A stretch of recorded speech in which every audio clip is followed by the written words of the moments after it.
penambang pasir otentik di Kabupaten Magelang ini kan pada awalnya kan penambang manual. Jadi ini dimulai sekitar tahun 73 lah kira-kira.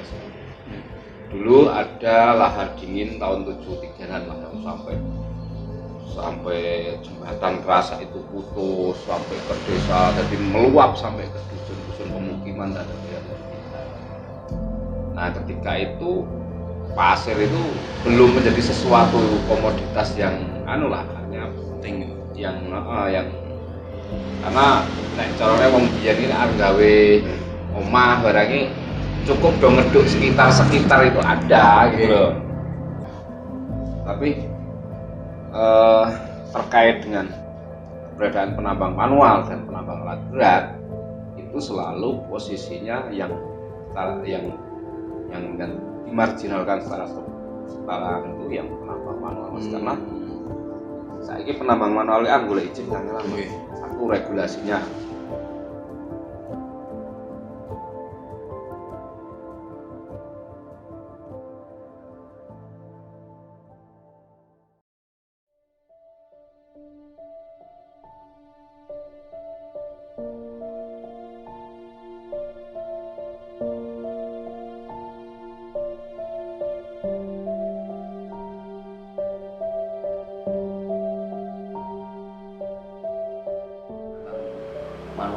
Manual ngeri mbak, lihat ngeri deket saya nggak berani. Ada yang pakai tambang mau nah tanah harusnya loh mas Ki baru itu berapa miliar kalau mau cari hektar boleh nambang itu dari yang paling atas jadi posisinya itu miring jadi kalau mau jatuh itu enggak setelah miring sini suatu kadang sampai gini baru atas ayo sih kejatuhan ada terus kok kali jatuh 8 orang meninggal 8 orang apa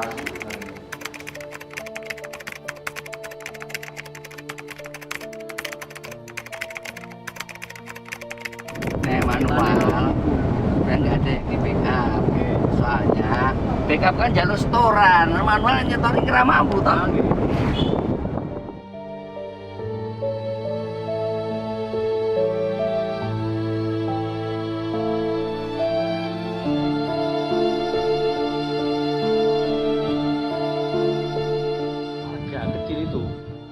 asalkan ada yang mengawal seperti apa, awalnya seperti apa, terus caranya seperti apa supaya mendapat izin itu saya kira malah mudah ya mbak warga.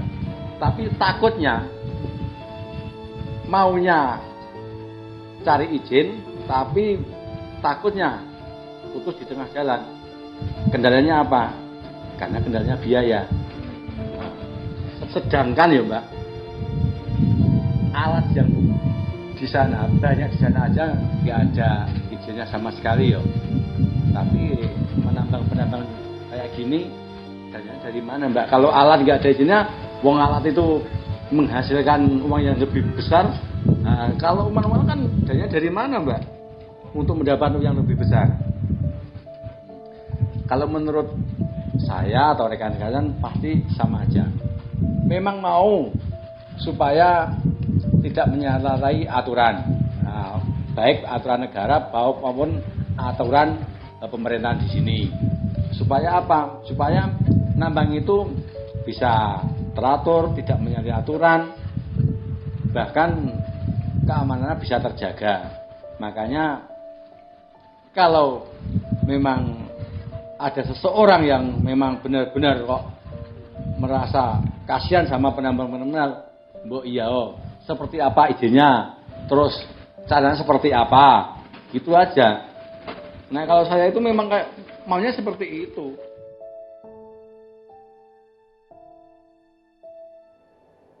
Pasir dan bumi ini, sungai ini kan milik negara loh mbak, nggak bisa kita seenaknya sendiri.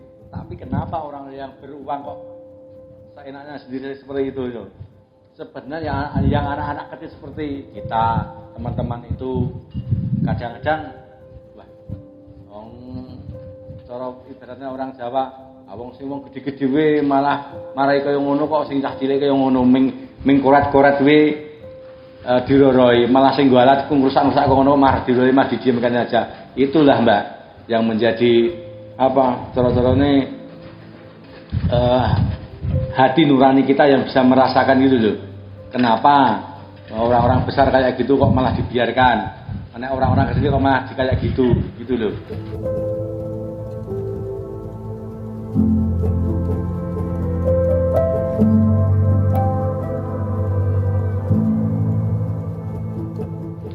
Kalau orang besar, kalau walaupun nggak ada izin, yang backing aja polisi-polisi, tentara-tentara. Kita yang backing siapa itu? Nggak ada yang backing kayak gini kan nggak ada. Tapi kalau alat, kalau nggak dibackingi polisi-polisi, nggak bisa apa-apa ya itu. Ini memang nggak ada izinnya sama sekali. Izinnya cuma izin dari balai besar sama pemerintah desa. Karena ini kawasan-kawasan hampir di sungai, kan di sungai ini kan yang menguasai kan orang-orang kantor BBSO dari Balai Besar Janti itu. Karena ini di wilayah Kaliurang, ya saya cuman dapat izin dari pemerintah desa seperti itu. Tapi kenapa yang tidak mempunyai izin dan itu orang luar kok malah di sini dibiarkan seenak sendiri mengambil fasilitas, apalagi membawa alat berat seenaknya gitu loh. Kalau di sini terus manual kok suruh cari izin, padahal izin itu biasanya kan nggak murah itu. Sini uang, situ uang. Kalau memang benar, kalau memang bawa uang, tapi kalau memang izin itu benar-benar keluar, saya tetap nggak apa-apa dari izin. Ya gimana caranya saya mau bisa musyawarah sama rekan-rekan semua. Kalau manual itu tetap beda. Gila kayak gini, itu jangan ditambang, itu jangan diambil. Karena malah itu nurut-nurut aja. Kalau beko, nggak ada yang nurut kok. Mas, gue rasa ngetan-ngetan ya. Malam ya dicuri sama akad.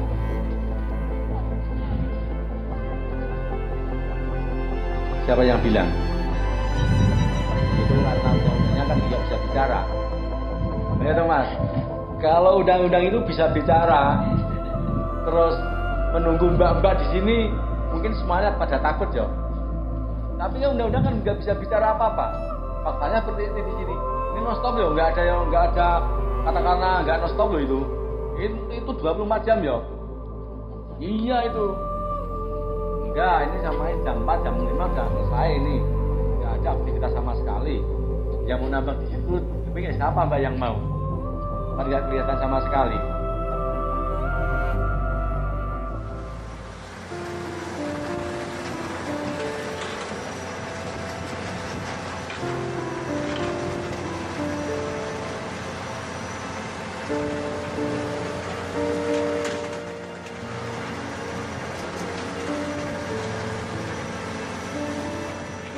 Ini kan dulunya dilarang sama Polsek. Ya, nah, katanya nggak boleh dengan alasan apa nggak boleh. Tuh, saya klarifikasi di Polsek sana, sudah dengan catatan apa Pak? Sedangkan saya ambil pasir, saya beli pasir nggak di lahan orang, tapi milik orang yang dibawa aja, biasanya ditembaki kok. Masa mau ditembaki lagi? Saya bilang kayak gitu.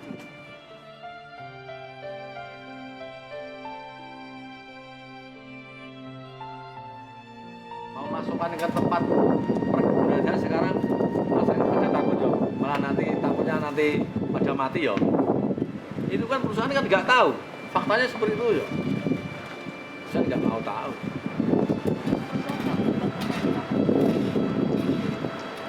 Enggak, katanya sekarang cuek-cuek aja kok.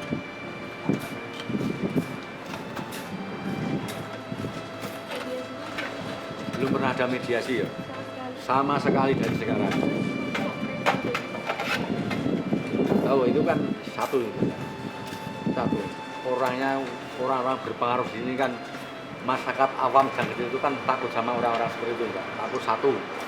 Nanti kalau memang dia nggak manut aturan SKS sendiri atau orang yang penambang di sini takut nanti di jalan dia apa-apain. Ancaman itu tetap ada, kalau ada yang ganggu itu tetap diancam. Itu pasti itu. Secara tidak langsung walaupun saya belum pernah diancam, itu pasti diancam. Itu pasti diancam. Karena tahu sendiri, kawasan penambang itu pasti ada orang-orang seperti itu.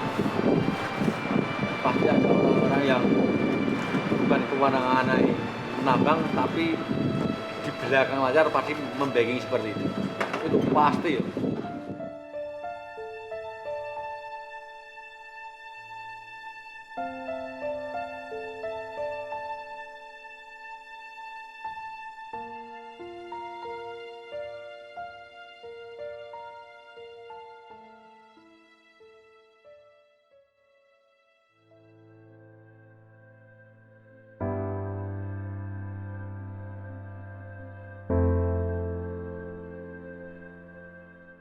Saya nambang silahkan saja.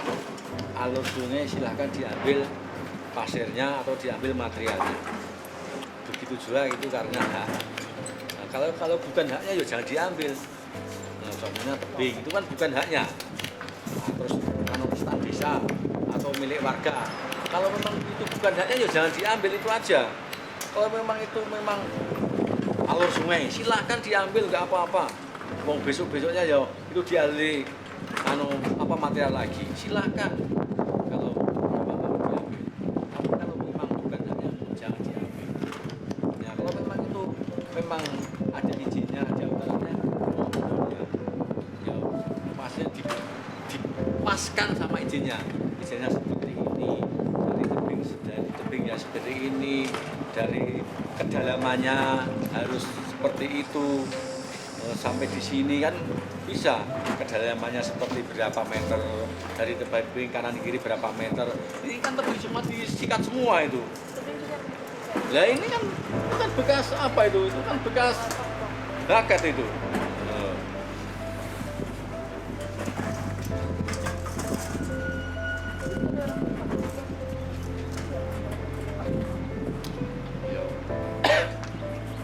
Gini Mbak, satu, kalau warga itu ada yang mempunyai gagasan seperti itu, cuman contohnya ini cuman kesendirian lah gitu lah. Kesendirian seperti apa ya? Kemudian saya mempunyai kekuatan seperti itu, tapi warganya tidak mendukung. Tidak mendukungnya karena apa ya? Itu tadi, satu, ancaman tadi.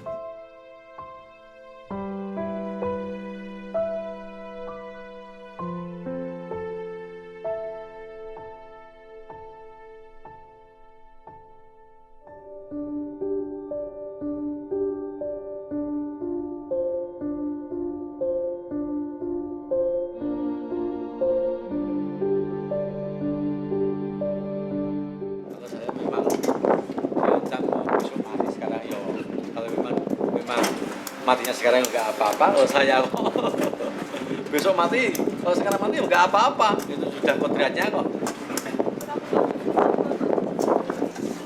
Sekarang ini Mbak, sekarang saya memperjuangkan teman-teman saya seperti ini. Terus dari pihak penambang yang lain kok saya dikira wah hanya itu ketuanya apa ini paling susah dewi. Nah kalau itu tidak disikat, tidak disingkirin, kita menjadi kendala kita untuk bekerja. Itu silahkan itu penilaian orang-orang sana, tapi saya nggak seperti itu. Saya kadang-kadang nggak pernah, silahkan nambang, nggak apa-apa. Tapi yang tahu aturan lah, yo caranya sidik eding lah. Cara terima Jawa ki sidik eding aja sudah seneng ya, nggak usah mulu-mulu. Sidik eding aja sudah seneng.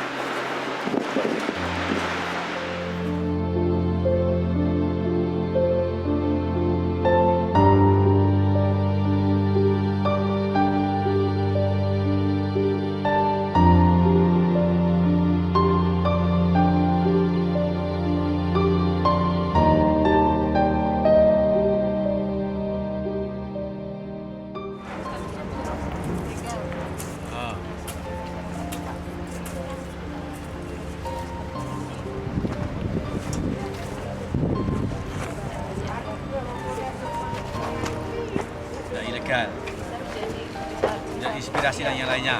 Satu, kalau nambang harus memang punya aturan paling harus memenuhi hadir nurani.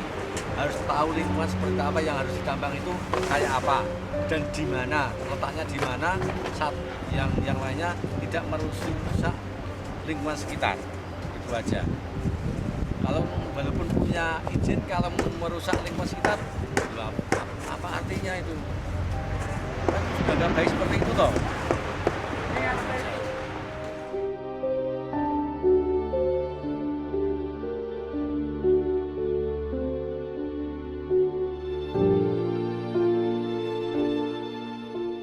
Suasana kayak gini, tolonglah Mbak, kalau bisa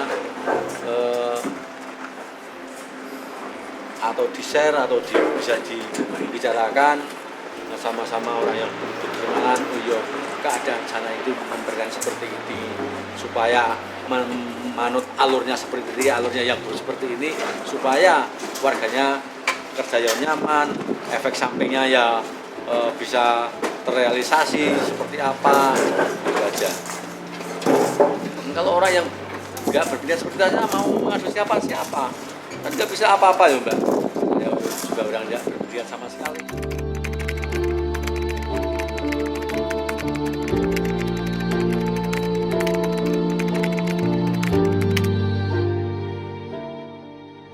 Itu kan pertama juga memang kalau merusak alam jelas ya namanya katanya normalisasi, tapi ternyata kan itu kan sudah melewati batas. Misalnya tebukan juga pada runtuh-runtuh sebenarnya itu. Terus kalau dari segi air otomatis berkurang, dari warganya juga pasti merasakan dampaknya adanya tambang itu. Ya nggak cuma SKS, mungkin ada yang lainnya kan gitu banyak. Cuma kan yang di sini yang jadi pahlawan SKS yang itu yang udah lama. Tapi sekarang bawahnya juga ada, di atasnya juga ada banyak yang seperti itu. Kalau warga jelas dari segi apapun dirugikan jelas, kompensasi tidak ada, jalan rusak, swadaya, terus berisik udah pasti. Waktunya kita belajar jam 6 gini masih banyak truk yang naik turun. Jam 3 pagi waktunya anak tidur udah berisik pada balapan lah istilahnya, kejar-kejaran kan di sana ambil antrian. Itu udah pasti dari warga semua itu kan. Ya jelas merugikan dari segi warga sih, tapi mau gimana lagi, kita kan cuma warga kecil yang nggak bisa apa-apa, mau menyalurkan aja sampai di polsek apa sampai datangnya polsek kami nggak bisa apa-apa karena polsek sudah angkatan sudah keputusan dari provinsi.